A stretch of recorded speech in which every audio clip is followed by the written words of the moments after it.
Menteri Perhubungan Dudi Purwagandi soroti banyaknya kendaraan logistik Sumbu 3 yang beroperasi pada masa arus mudik Lebaran. Dalam kunjungannya di Pelabuhan Gilimanuk, Jembrana, Bali, menurut Dodi, kendaraan besar menjadi salah satu penyebab kemacetan horor di ruas Jalan Denpasar Gilimanuk menuju Pelabuhan Gilimanuk. Terkait hal itu, pihaknya menghimbau para pengusaha angkutan logistik untuk mematuhi SKB 3 Menteri untuk memperlancar arus mudik dan arus balik Lebaran 2026. Guna mengurai kepadatan, berbagai upaya dilakukan pemerintah. Antrean kendaraan yang awalnya pada Selasa siang mencapai 20 km menjadi 8 km pada Selasa sore.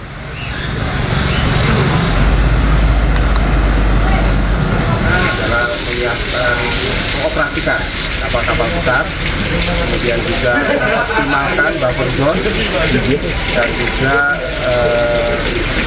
memperlakukan flow tiba, berangkat, dan tiba, bongkar, dan berangkat. Lalu bagaimana situasi terkini terkait dengan Pelabuhan Gilimanuk setelah antrean sempat mengular hingga 23 km? Sudah ada jurnalis iNews Nyoman Sudika. Selamat malam Nyoman, bagaimana situasi Pelabuhan Gilimanuk setelah sempat terjadi antrean panjang di sana? Selamat dari Pelabuhan Gilimanuk dapat saya kabarkan bahwa sampai dengan Selasa malam masih terjadi antrean yang cukup panjang. Informasi terakhir sampai hari malam ini itu antrean masih mencapai sekitar 10 km atau di daerah Sumbersari, Kecamatan Melayu. Demikian sih Pak. Baik, sejak kapan terjadi antrean ini? Kepadatan kendaraan menuju Pelabuhan Gilimanuk itu terjadi sejak Jumat dini hari terus sampai Sabtu, dan pada saat hari Minggu kemarin itu antrean yang terpanjang sampai di Kota Negara, dan hari Senin juga masih tetap cukup panjang itu hampir 20 km, dan hari ini Selasa sempat mencapai sekitar 30 km pada pagi hari yaitu pukul 6.00 WITA, dan untuk malam hari ini sudah mulai berkurang. Dan saat kunjungan Pak Menhub ke Gilimanuk sendiri memang memfokuskan untuk mengurai terutama kendaraan pemudik, kendaraan penumpang, dan menomorduakan kendaraan barang. Demikian sih Pak. Baik, apakah ada langkah atau upaya lain dari petugas untuk mengurai antrean panjang di Pelabuhan Gilimanuk? Memang berbagai upaya telah dilakukan, salah satunya dari otoritas pelabuhan. Informasi yang saya dapatkan sampai malam ini itu sudah melakukan penambahan kapal, termasuk 2 perbantuan kapal dari Ketapang itu saat ini beroperasi 37 kapal dari 35 yang dioperasikan siang hari. Dan dapat saya gambarkan di sini masih tetap cukup ramai. Baik, roda 2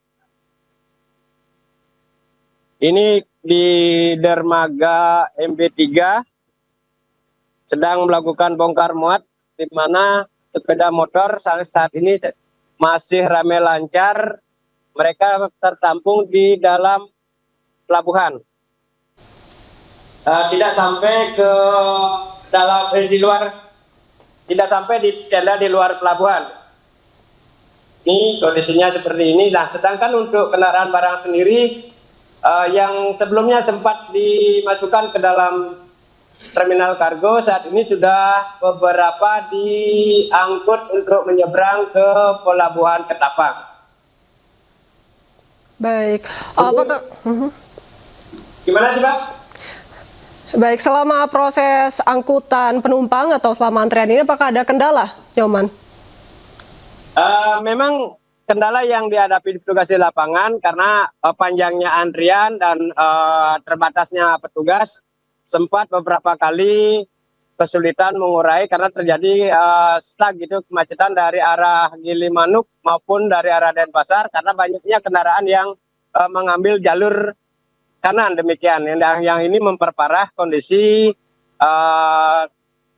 kemacetan hingga memperpanjang hingga sampai puluhan kilometer. Demikian sih Pak.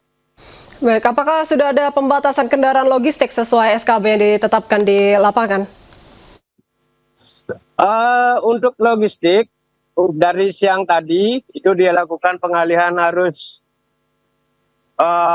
jalur masuk ke pelabuhan yang semestinya biasanya dimasukkan ke dalam terminal dermaga LCM.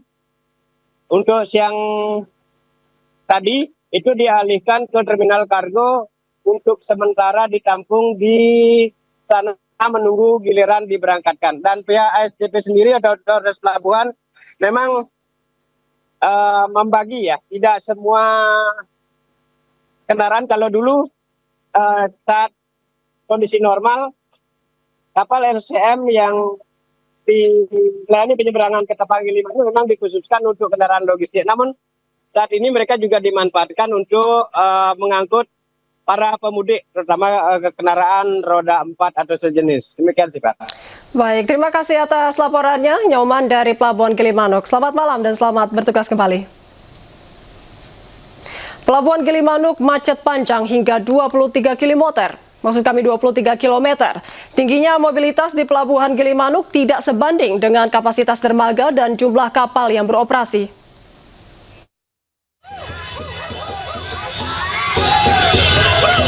Ribuan pemudik motor berteriak sambil membunyikan klakson saat seorang pemudik yang pingsan digotong keluar antrean. Sementara pemudik pingsan menangis. Pemudik pingsan berhasil dievakuasi melewati antrean kendaraan dilarikan ambulans ke posko kesehatan. Total 17 pemudik mengalami gangguan kesehatan, pingsan maupun terluka akibat kepanasan terlalu lama mengantre. Lonjakan penumpang terjadi di Pelabuhan Gilimanuk pada Senin pagi. Tingginya volume kendaraan membuat antrean mengular hingga 23 km. Panjangnya antrean di Gilimanuk disebabkan karena tingginya mobilitas masyarakat yang tidak sebanding dengan kapasitas dermaga dan jumlah kapal yang beroperasi.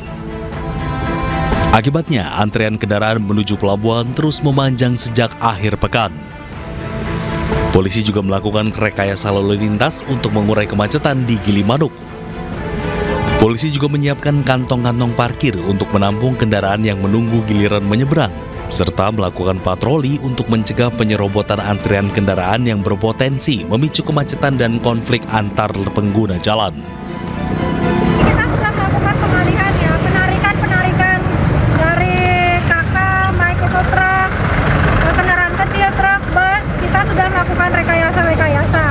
Kalau tadi malam dia sampai 23 kilo untuk kemacetan ke arah Denpasar, namun saat ini sudah berkurang menjadi kurang lebih 14 km.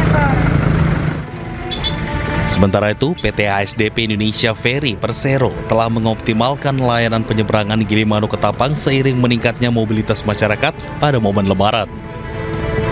Saat ini sebanyak 35 kapal dioperasikan tanpa henti selama 24 jam untuk melayani arus kendaraan dari Bali menuju Jawa.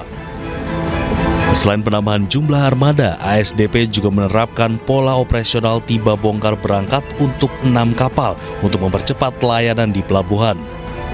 Dari Jembrana, Bali, Nyoman Sudika, iNews melaporkan.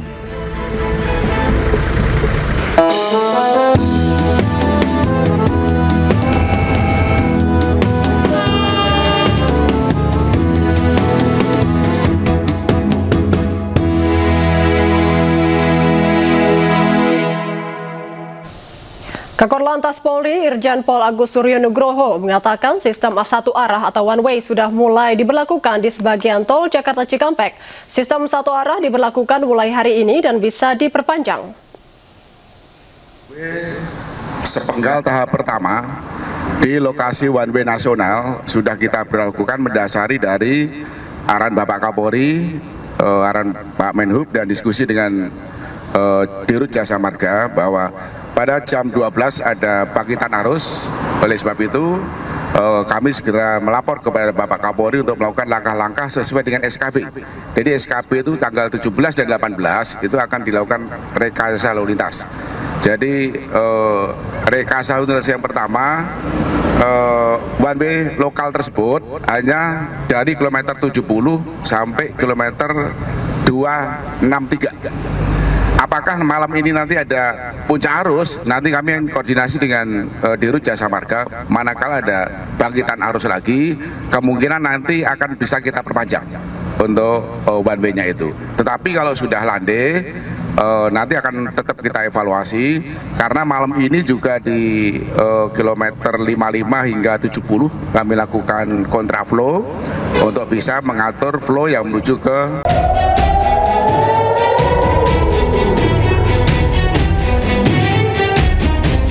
Rekaman yang diambil pada hari Selasa menunjukkan roket-roket yang dicegah di atas kota Naharia, Israel Utara saat Hizbullah terus melakukan serangan lintas batas di tengah meningkatnya ketegangan regional.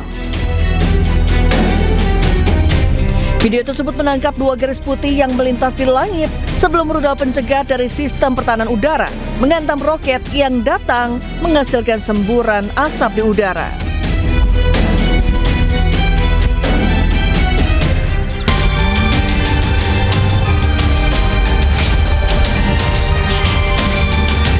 Sebelumnya, serangan udara ke kawasan yang terletak dekat perbatasan dengan Lebanon pada Senin malam menghantam daerah permukiman di kota tersebut, menyebabkan rumah-rumah terbakar dan melukai sedikitnya 7 warga sipil.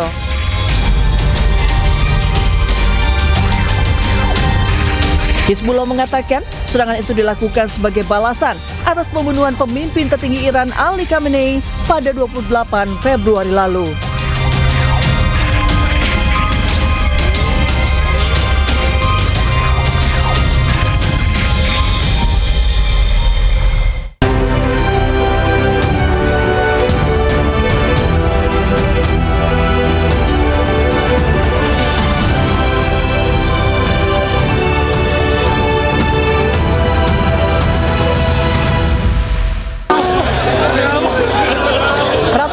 Histeris iringi pemakaman massal korban perang di Irak Barat.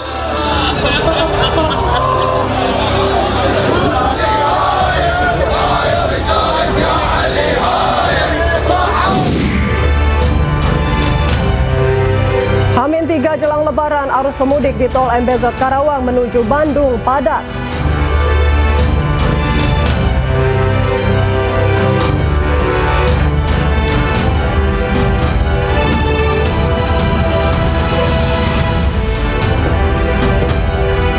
Selamat malam pemirsa, gelombang serangan drone Iran kembali menghantam kedutaan besar Amerika Serikat di Baghdad, Irak. Sedikitnya 5 drone berhasil dihentikan, namun 1 drone berhasil menghantam area dalam kompleks. Bersama saya Syifa Hanifa, inilah iNews Malam selengkapnya.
عبرت بابا طقت طقت طقت طقت يا الله. Kedutaan Besar Amerika Serikat di Baghdad, Irak menjadi sasaran serangan drone Iran pada Selasa pagi. Akibat serangan di zona hijau Baghdad dengan pengamanan ketat ini, sejumlah fasilitas hangus terbakar. Sedikitnya 5 drone berhasil dihentikan di udara, namun 1 drone berhasil menghantam area di dalam kompleks. Diketahui Kedutaan Besar Amerika Serikat di Baghdad telah 3 kali menjadi sasaran serangan sejak eskalasi konflik antara Amerika Serikat, Israel, dan Iran terjadi. Rudal-rudal Iran menghujani Tel Aviv hingga memicu kebakaran di pusat kota tersebut.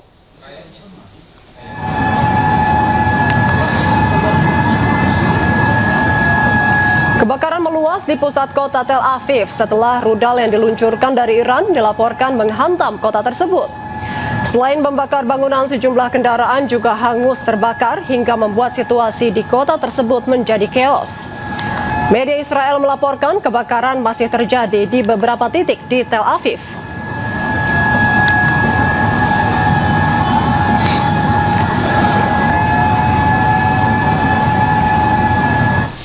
Sebuah proyektil menghantam bangunan di kota pesisir Naharia. Sedikitnya 7 orang dilaporkan terluka dan 2 rumah warga terbakar.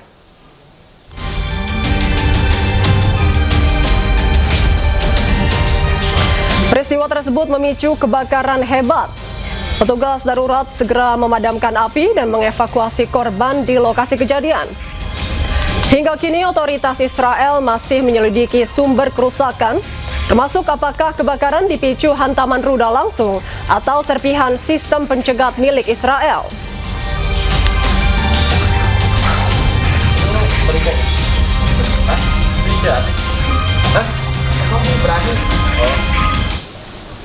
Seorang warga sipil di Iran berhasil dievakuasi dari reruntuhan bangunan. Beberapa lokasi di Teheran alami kerusakan pasca serangan udara AS Israel yang terbaru.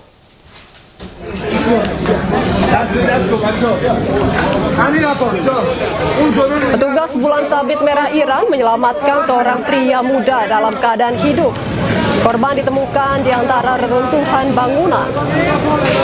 Sejak konflik dimulai, Iran menyatakan lebih dari 1.400 korban tewas dan hampir 19.000 lainnya terluka.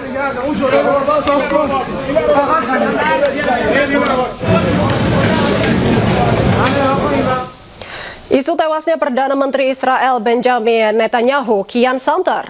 Rekan Netanyahu menulis akan mengenang sosok kepemimpinan Netanyahu yang kemudian disimpulkan warganet bahwa benar Netanyahu telah tewas.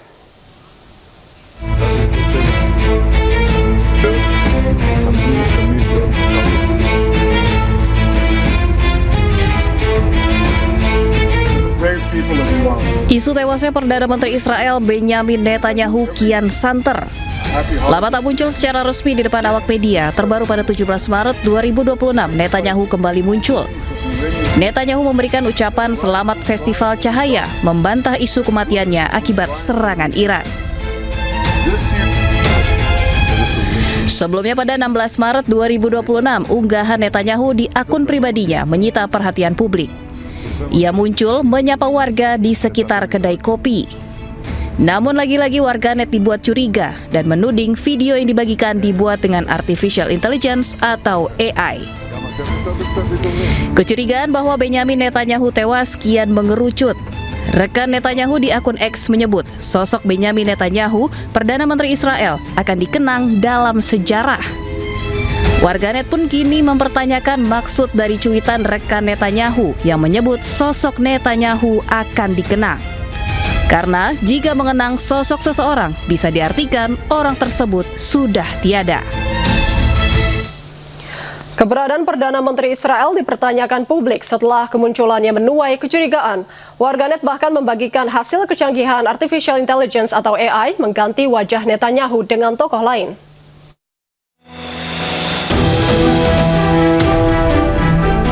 Keberadaan Perdana Menteri Israel Benjamin Netanyahu dipertanyakan publik setelah 2 kali kemunculannya menuai kecurigaan.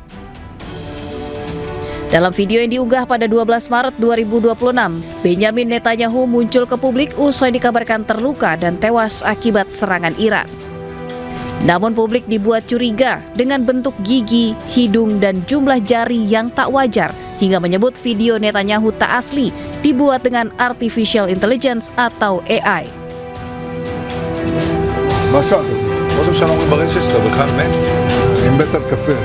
Menjawab kecurigaan publik yang menuding Netanyahu telah tewas dan membuat video dengan AI, 15 Maret 2026, ia kembali muncul di kedai kopi. Benyamin Netanyahu mengeluarkan video dirinya sedang menikmati kopi. אני מת על קפה, אתה יודע מה? אני מת על העם שלי. איך הם מתנהגים, פנטסטי. אתה רוצה לספור את מספר אצבעות? אתה יכול להראות לנו? פה. פה. ראית? יפה מאוד. לחיים. אני חושב של המסר לאנשים שיוצאים...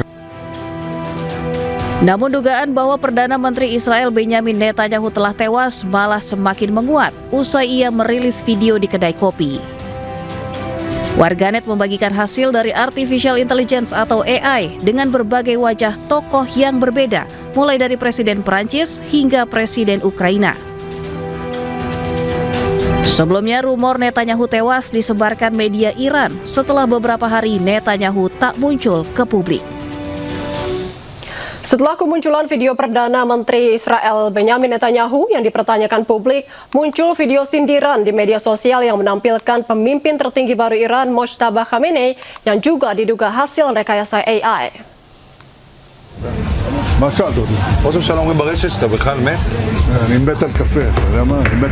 Beredar di media sosial video yang menampilkan pemimpin tertinggi baru Iran Mojtaba Khamenei yang diduga hasil kecerdasan buatan atau AI. Video tersebut dinilai sebagai bentuk sindiran terhadap upaya klarifikasi Israel yang merilis video Netanyahu sedang menikmati kopi. Khamenei terlihat memegang segelas kopi dengan latar yang hampir identik dengan video Netanyahu di kedai kopi. Sebelumnya beredar kabar Benjamin Netanyahu tewas akibat serangan Iran setelah beberapa hari tak muncul di publik.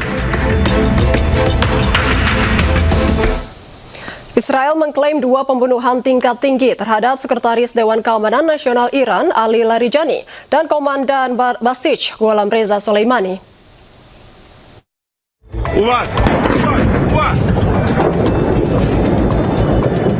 Menteri Pertahanan Israel Katz mengklaim Israel Defense Force atau IDF telah membunuh Sekretaris Dewan Keamanan Nasional Iran Ali Larijani dan Komandan Basij Gholam Reza Soleimani dalam serangan pada Senin hingga Selasa.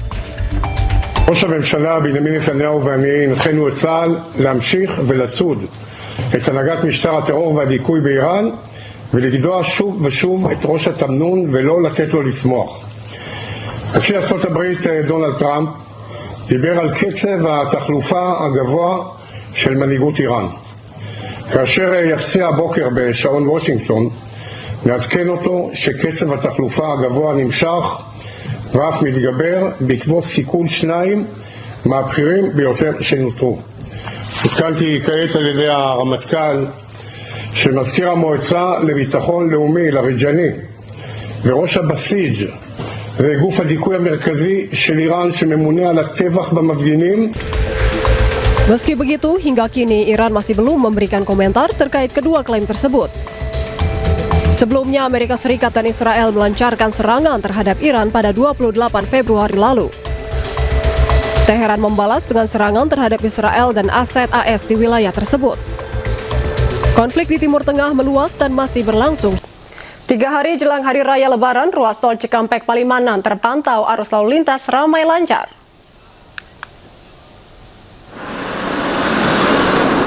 Sejak pukul 15.21 waktu Indonesia Barat, sistem rekayasa lalu lintas one way diberlakukan. Sistem rekayasa lalu lintas telah diberlakukan mulai dari kilometer 70 hingga kilometer 268 Brebes. Hal ini disebabkan lonjakan signifikan terhadap volume kendaraan yang melintasi ruas tol Cikampek Palimanan yang mencapai 40%. Tercatat hari ini sebanyak 56.000 lebih kendaraan telah melintasi ke tol Cikopo Palimanan.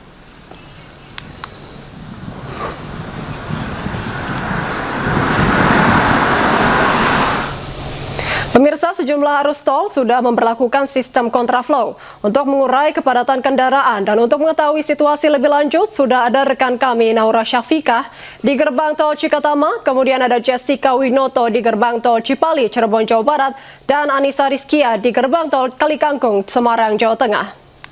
Kita ke Naura terlebih dahulu. Selamat malam Naura, silakan dengan laporan Anda.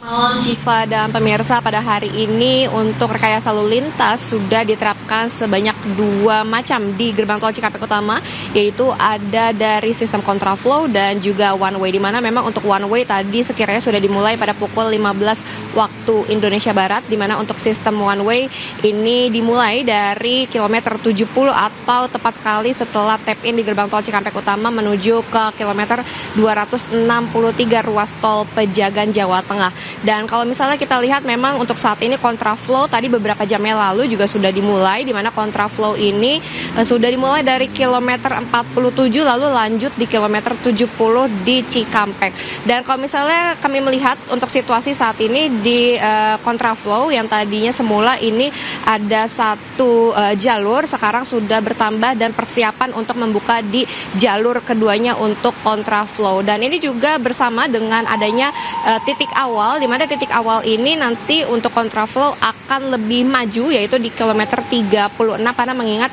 dari informasi yang kami dapatkan bahwa di kilometer 47 sempat ada antrian dan yang cukup panjang dari kendaraan yang akan menuju ke tol Palimanan dan juga melintas di gerbang tol Cikampek Utama. Dan memang ini masih bersifat situasional, Syifa dan juga pemirsa, untuk pukulnya, kemudian juga apakah akan dilanjutkan kembali untuk ruas kilometernya. Namun kalau misalnya kita melihat dari informasi yang juga diberikan dari Jasa Marga terkait dengan flag off dari one way besok atau one way nasional, karena ini masih one way tahap 1 atau sepenggal, dan besok sekiranya atau di jam 10 pagi ini akan ada kick off dan flag off dari one way nasional yang nanti akan lebih lanjut lagi sampai ke kilometer 421.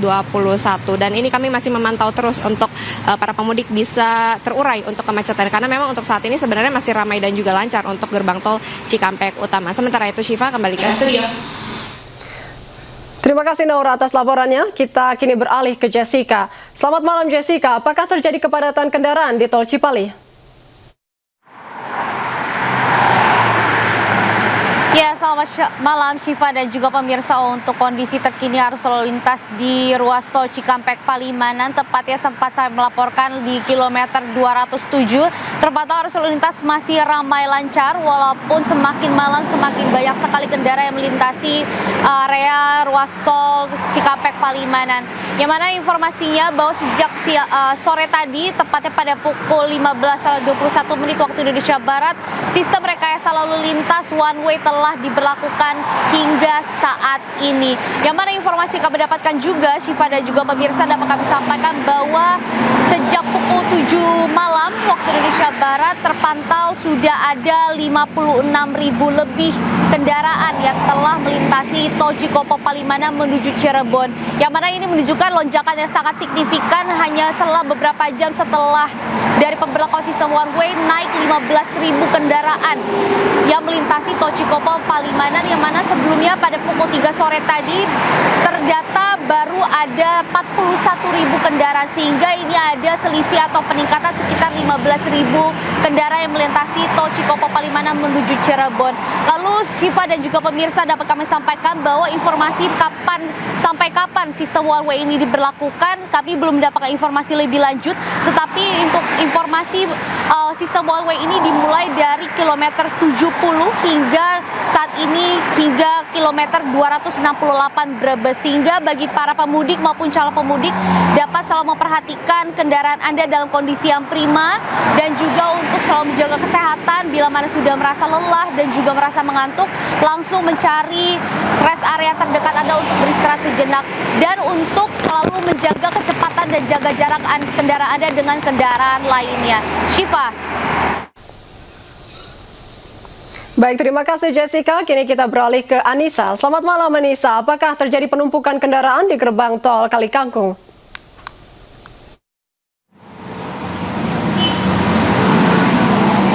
Ya, Siva, saat ini proses sterilisasi lajur di kilometer 414 gerbang tol Kali Kangkung, Semarang, Jawa Tengah sedang berlangsung dari arah Semarang menuju ke Jakarta. Yang kita tahu bahwa one way nasional tengah diberlakukan sejak pukul 3 sore tadi dari kilometer 70 tol Jakarta menuju ke tol Brebes, yaitu di kilometer 263. Dan nantinya akan diberlakukan one way dari Jakarta menuju ke Semarang. Ini sekiranya pada pukul 1 dini hari. Dan hingga kini proses sterilisasi lajur masih berlangsung, yang mana nantinya juga akan dibuka sejumlah gardu tol tambahan untuk melayani para pemudik yang hendak melewati atau melintasi di gerbang tol Kali Kangkung tempat kami mengabarkan. Total ada 20 gardu tol yang nantinya akan dibuka. Selain itu juga adanya one way nasional yang diberlakukan pada pukul 1 dini hari, dan ada one way lokal yang diberlakukan apabila nanti diprediksikan pada tanggal 18 Maret ini menjadi puncak arus mudik yang terjadi di gerbang tol Kali Kangkung. Total ada 71.000 kendaraan nantinya diprediksi akan melintas di tempat kami melaporkan. Untuk sementara saya kembalikan kepada Syifa yang ada di studio. Baik, terima kasih banyak rekan-rekan atas laporannya. Selamat malam, semoga sehat selalu selama bertugas.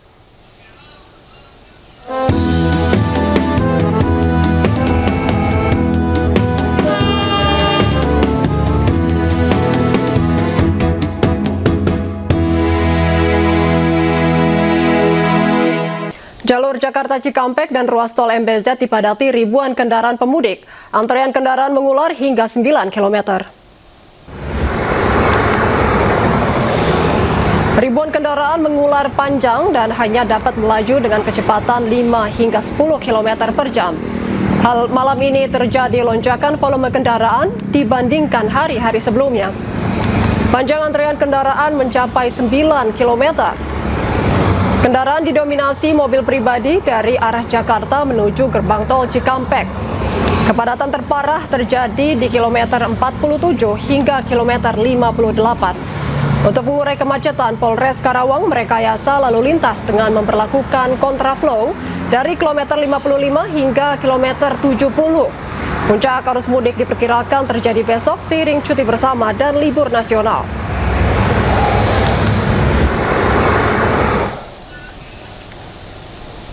H-3 jelang Lebaran, sejak sore hari hingga malam, ruas tol Jakarta Cikampek tepatnya di kilometer 57 Karawang dipadati pemudik.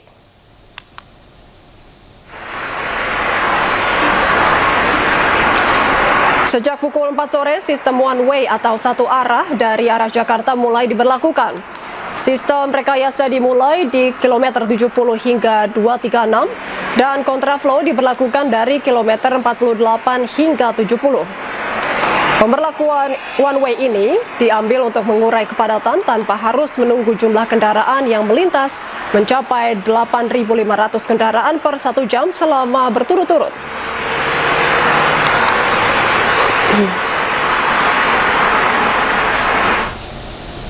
Lalu bagaimana situasi terkini puncak arus mudik? Sudah ada rekan kami, Stefan Patinama di kilometer 57, tol Jakarta Cikampek, dan Muharlin di Simpang Gentong, Tasikmalaya, Jawa Barat. Kita ke Muharlin terlebih dahulu. Selamat malam, Muharlin. Apakah terjadi kepadatan di Simpang Gentong saat ini? Ya, selamat malam Siva dan juga pemirsa. Memasuki masa puncak arus mudik Lebaran 2026. Situasi lalu lintas di kawasan jalur selatan Lingkar Gentong, Tasikmalaya, Jawa Barat ini masih dalam kondisi normal.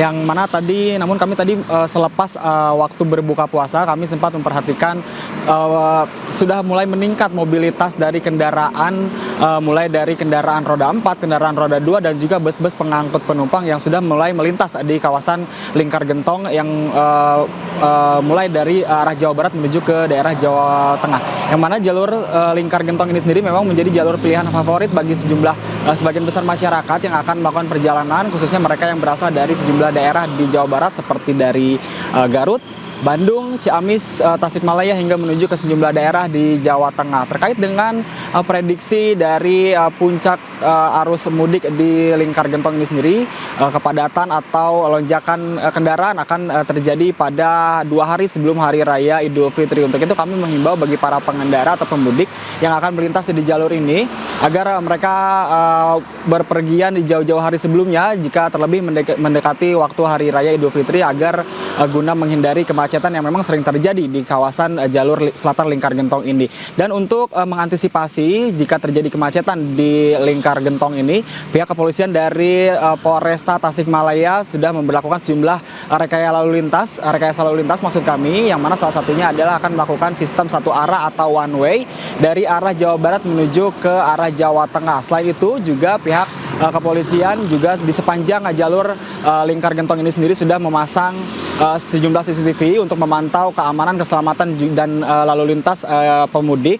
Dan selain itu juga telah menyiapkan sejumlah posko terpadu yang mencakup posko kesehatan, keselamatan dan juga keamanan. Ini dikhususkan bagi Anda pemudik yang kelelahan di jalan, begitu bisa singgah untuk beristirahat sejenak di pos-pos yang telah disediakan oleh pihak kepolisian. Lalu terkait dengan medan jalan ini juga harus diperhatikan, dan kami juga harus menghimbau kepada para pemudik yang akan melintas. Untuk medan jalan di Lingkar Gentong ini sendiri memang memiliki medan yang cukup ekstrim dengan sejumlah turunan yang cukup curam dan juga belokan atau tikungan yang cukup tajam. Jadi kami menghimbau bagi para pemudik ini agar berhati-hati dan serta waspada, terlebih untuk Anda yang akan melakukan perjalanan mudik pada malam hari ini tentunya bermanfaat juga untuk keselamatan Anda sampai dengan nanti tiba di kampung halamannya masing-masing. Siva. Baik, terima kasih Muharlin. Kini kita beralih ke Steven. Steven, apakah terjadi kepadatan arus lalu lintas di kilometer 57 Tol Jakarta Cikampek? Baik, selamat malam Siva dan juga pemirsa. Terkait kepadatan di kilometer 57 atau tepatnya di depan rest area 57, memang hingga saat ini masih terpantau cukup ramai begitu sejak Selasa sore tadi.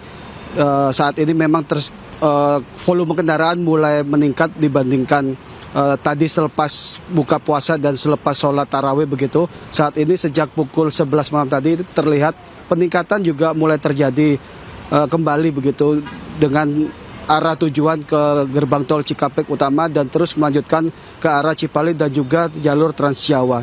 Untuk pengaturan lalu lintas atau penerapan sistem sendiri, pihak Korlantas Polri juga sejak Selasa sore tadi atau sekitar pukul 4 sore telah menerapkan sejumlah sistem arus lalu lintas begitu di ruas tol Jakarta Cikampek, yaitu penerapan sistem kontraflow yang dimulai di kilometer 55 hingga 70 di gerbang tol Cikampek Utama, lalu dilanjutkan sistem one way dari gerbang tol Cikampek Utama hingga tol Trans Jawa tepatnya di kilometer 263 begitu. Untuk sistem kontraflow sendiri masih terus berlangsung hingga saat ini dan sepertinya akan berlangsung hingga esok hari, dan juga untuk sistem one way juga akan diteruskan hingga pada esok hari yang diperkirakan merupakan puncak arus mudik di tahun 2026 ini. Untuk bagi para pemudik yang akan melakukan perjalanan di malam hari hingga besok pagi, untuk lebih memperhatikan jadwal keberangkatan dan juga memperhatikan jadwal kondisi tubuh dan juga kendaraan. Jika Anda merasa lelah dan kendaraan Anda sedikit bermasalah, gunakanlah rest area yang berada di sepanjang jalur tol Jakarta Cikampek, seperti salah satunya di rest area 57 ini yang dilengkapi dengan berbagai fasilitas yang bisa Anda nikmati untuk mengembalikan kondisi Anda kembali supaya fit hingga sampai tujuan di kampung halaman bertemu dengan keluarga untuk merayakan Hari Raya Idul Fitri bersama-sama. Untuk sementara demikian yang dapat saya sampaikan. Siva, kembali ke Anda di studio. Baik, terima kasih atas laporannya Steven dari Tol Jakarta Cikampek, dan tadi ada Muharlin dari Simpang Gentong, Jawa Barat. Selamat malam dan selamat bertugas kembali.